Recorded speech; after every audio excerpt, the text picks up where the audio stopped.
Hello friends, welcome to my channel. मैं हूं अमन ठाकुर। आज की वीडियो में हम बात करने वाले हैं HSSC कांस्टेबल रिक्रूटमेंट 2024 के नोटिफिकेशन के बारे में। तो friends, Haryana staff selection commission की तरफ से कांस्टेबल की पोस्ट निकाली गई हैं और गुड न्यूज़ ये है कि बहुत ज़्यादा नंबर में ये पोस्टें निकाली गई हैं। देखिए, पोस्टें या फिर वैकेंसीज हैं 6000 यानी कि 6000। और अप्लाई करने के लिए पोर्टल खुल चुके हैं। लास्ट डेट है 8 जुलाई 2024। वेबसाइट दी गई है hssc.gov.in। तो चलिए वीडियो में पूरी इंफॉर्मेशन लेते हैं कि क्या प्रोसेस रहने वाला है। आप स्क्रीन पर देख सकते हैं हरियाणा स्टाफ सिलेक्शन कमीशन का ये ऑफिशियल नोटिस है। इसमें बताया गया है कि ऑनलाइन अप्लाई करने के लिए पोर्टल खुल चुका है 29/6/2024 से और लास्ट डेट इसकी रहेगी 8 जुलाई 2024। और एक और इसमें अच्छी बात है कि इसमें आपको कोई फी की अप्लाई मतलब फीस देने की ज़रूरत नहीं है। मतलब जब आप अप्लाई करेंगे तो कोई भी फीस इसमें नहीं लगने वाली है। तो ये एक बहुत अच्छी बात है और बहुत अच्छा, मतलब अगर सभी एग्जाम्स में ऐसा हो जाए तो बहुत बढ़िया हो जाएगा। अच्छा, अब अगर आप इस चैनल पर नए हैं ना, तो इस चैनल को सब्सक्राइब ज़रूर कीजिए, क्योंकि इस चैनल पे जितनी भी वेरीफाइड गवर्नमेंट जॉब्स रहती हैं ना, उनकी नोटिफिकेशन रेगुलरली डाली जाती है। तो चलिए आगे बढ़ते हैं। तो देखिए, यहाँ पे बताया गया है कि एप्लीकेशंस इनवाइट की गई हैं फॉर 6000 पोस्ट्स। ठीक है, 6000 पोस्ट्स के लिए ये रहेगा, टेस्ट रहेगा, कॉमन एलिजिबिलिटी टेस्ट रहेगा, ग्रुप सी मतलब क्वालिफिकेशन रहेगी, मतलब ग्रुप सी के कैंडिडेट्स के लिए, यानी कि वही कांस्टेबल की पोस्ट के लिए रहेगा। और एक और अच्छी बात है कि इसमें मेल और फीमेल दोनों ही अप्लाई कर सकते हैं। तो देखिए, इसमें दो कैटेगरीज दी गई हैं। पुलिस डिपार्टमेंट हरियाणा की तरफ से 5000 पोस्ट रहेंगी मेल कांस्टेबल्स के लिए। ठीक है, जनरल ड्यूटी, जिसमें बताया गया है कि जनरल की जो रहेंगी वो 1800 पोस्टें रहेंगी, एससी की 900, BCA 700, BCB 400, EWS 500, ECM general रहेगा 350, ईसीएम एससी रहेगा 100, ईसीएम बीसीए रहेगा 100, ईसीएम बीसीबी रहेगा 150। और इसी तरह से सेकंड जो कैटेगरी है ये फीमेल कांस्टेबल के लिए है, 1000 पोस्टें इसमें हैं।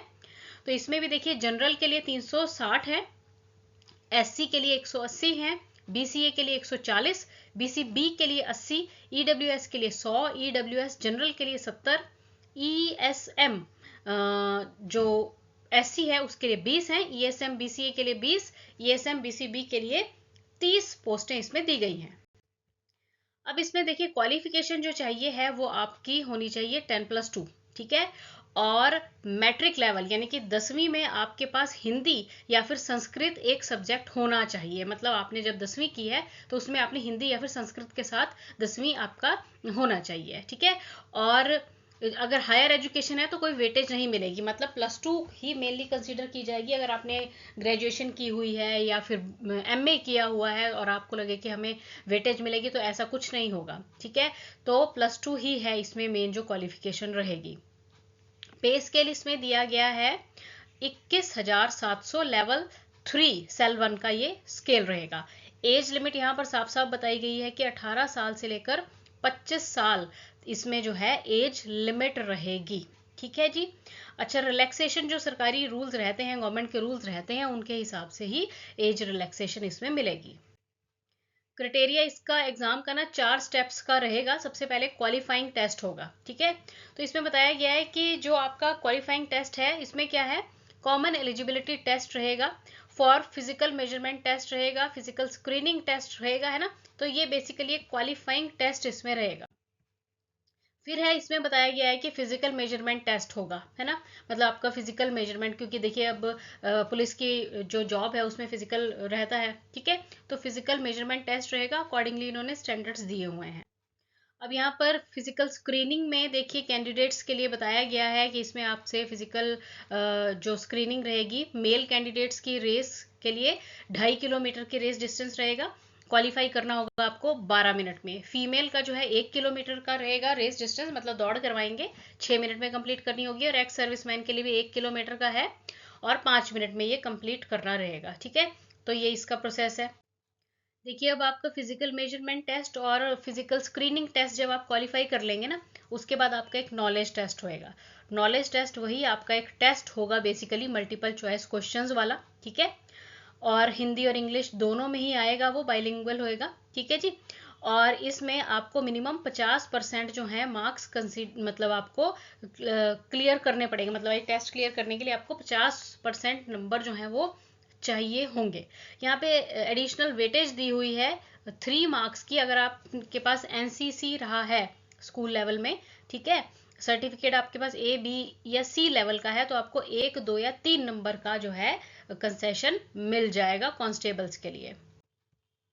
अब देखिए इसमें पैटर्न दिया गया है एग्जाम का और सिलेबस भी ऊपर यहाँ पे बताया गया है कि जो सिलेबस रहेगा ना आपका, उसमें general science, current affairs, general reasoning, mental aptitude, numerical ability, agriculture, animal husbandry, other relevant field trades etcetera, मतलब ये सारी चीज़ों के बारे में आपको जानकारी होनी चाहिए। तो ये आपका सिलेबस रहेगा और इसका पैटर्न जो है वो आपका OMR बेस पे ही होएगा, मतलब आपको 4 क्वेश्चंस आएंगे MCQ पैटर्न में, उनमें से आपको जो है एक चूज करना होगा, है ना। तो इस तरह से ये आपका जो पूरा टेस्ट रहने वाला है, ठीक है। अच्छा, अब अप्लाई करने के लिए सबसे पहले तो आप इसकी वेबसाइट पे जाएंगे hssc.gov.in पे, ठीक है। वहाँ पे एडवर्टाइजमेंट पेज पे जाएंगे, कांस्टेबल नोटिस को सिलेक्ट करेंगे और उसके बाद सारा अपना नाम, क्वालिफिकेशन वगैरह सब जो भी रिक्वायर्ड है वो आप फिल कर देंगे, ठीक है। अपने डॉक्यूमेंट्स अपलोड करेंगे और फिर जो है एप्लीकेशन को सबमिट कर देंगे, कोई फीस आपको नहीं देनी पड़ेगी। अब यहाँ पे डॉक्यूमेंट्स देख लीजिए जो मैंडेटरी हैं, ठीक है।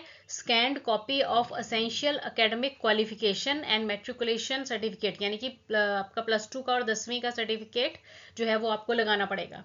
उसके बाद अगर आप किसी कैटेगरी से हैं, SC, BCA, BCB, EWS, ECM वगैरह से हैं, तो अकॉर्डिंगली वो भी आपको लगाना पड़ेगा।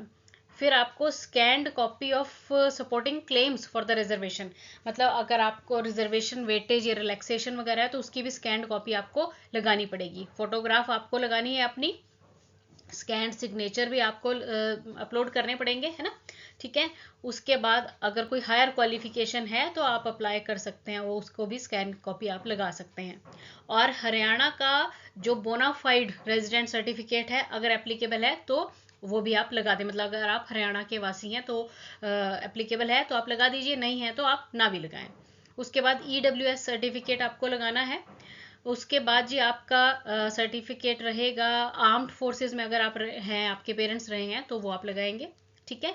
देन ESM में लगाएंगे, अगर आप डिसेबिलिटी सर्टिफिकेट है तो वो लगा देंगे, और फ्रीडम फाइटर के बच्चे या फिर ग्रैंड चिल्ड्रन का सर्टिफिकेट है तो वो सारी चीज़ें आपको प्रॉपरली मैंडेटरी सर्टिफिकेट्स में ये रहेगा। अब यहाँ पे एंड में यहाँ पे बताया गया है कि आप जो एग्ज़ाम में कोई भी मोबाइल फ़ोन, गैजेट्स वगैरह यूज़ नहीं कर सकते, ये स्ट्रिक्टली प्रोहिबिटेड होगा। तो चेक कर लीजिए अगर आपकी जो है इसमें बन रहा है सिस्टम और आपके लिए सुटेबल है ये जॉब, तो इस पे जल्दी से अप्लाई कर दीजिए। Thanks for watching the video and best of luck.